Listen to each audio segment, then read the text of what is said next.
50 साल पहले की बात है। ढोलकपुर गांव के एक कोने में एक परिवार रहता था।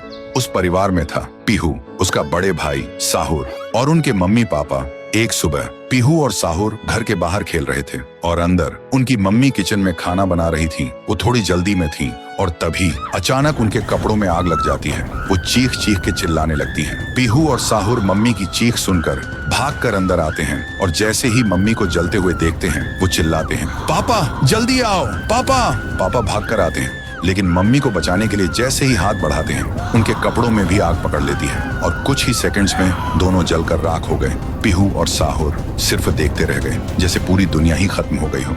अब पीहू घर में अकेली रहने लगी और साहुर हर दिन खेतों में काम करता, सिर्फ इसलिए ताकि उसकी बहन भूख से ना रहे। एक पूर्णिमा की रात थी।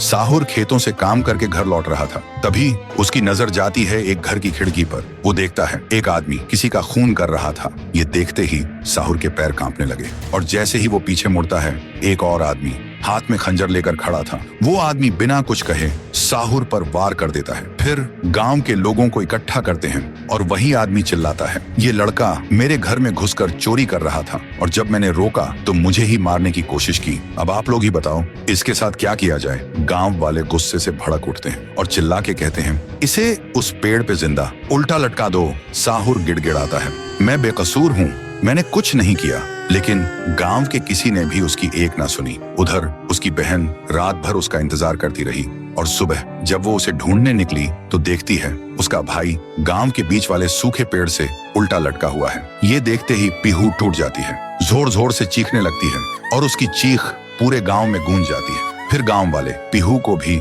चोर का बहन कहकर गांव से निकाल देते हैं और तब से साहुर की आत्मा उस पेड़ के अंदर समा गई थी और पीहू गांव के बाहर एक झोपड़ी में रहने लगी थी। रोज एक पेड़ के नीचे बैठकर भीख मांगती थी लेकिन कोई भी उसे कुछ भी खाने को नहीं देता था।